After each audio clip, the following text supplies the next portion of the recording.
ஒரு மாவட்டத்தில் ஒரு நிர்வாகிக்கு தரலைன்னா அவனுக்கு வேறு ஏதாவது ஒரு இணை துணை ஏதாவது ஒன்று போட்டு அவனை சமாதானப்படுத்த முடியும்.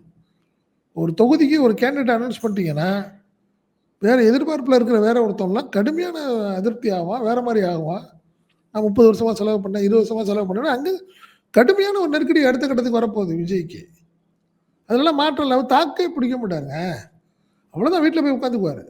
நீங்கள் வேணா வேட்பாளர் அனௌன்ஸ்மெண்ட் அப்பெல்லாம் பாருங்க, என்ன மாதிரி கடுமையான பிரச்சனை வரும்னு பாருங்க. நல்லா தெரியும், ஒரு 10 பேர் முன்னணியில் உள்ள ஒரு 10 பேரை தாண்டி பெயர் தெரிந்த 10 பேரை சொல்கிறேன்.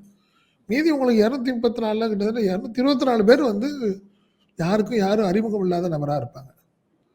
அதில் வந்து பாருங்க, தொகுதிக்கு சம்மந்தம் இல்லாதவரை யாரும் அனௌன்ஸ் பண்ணிடுவாங்க.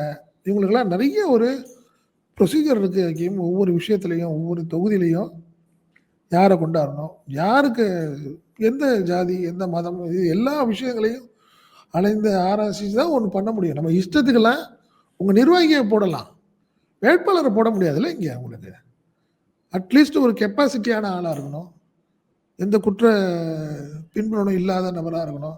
நீங்கள் ஊழலே இல்லைன்னு சொல்லிட்டீங்க. ஸோ ஒவ்வொரு விஷயத்தையும் நீங்கள் பார்த்து செய்ய வேண்டிய விஷயம் இருக்குது. என்னை பொறுத்த வரைக்கும் அதெல்லாம் பெருசாக அவங்க சீரியஸாக எடுத்துக்கிற மாதிரி தெரியல. இந்த தேர்தல் பொறுத்தவரை தாவேக்கான தேர்தல் கிடையாதுங்கிறத அவங்களே அப்பப்போ ப்ரூவ் பண்ணிகிட்டே இருக்காங்க.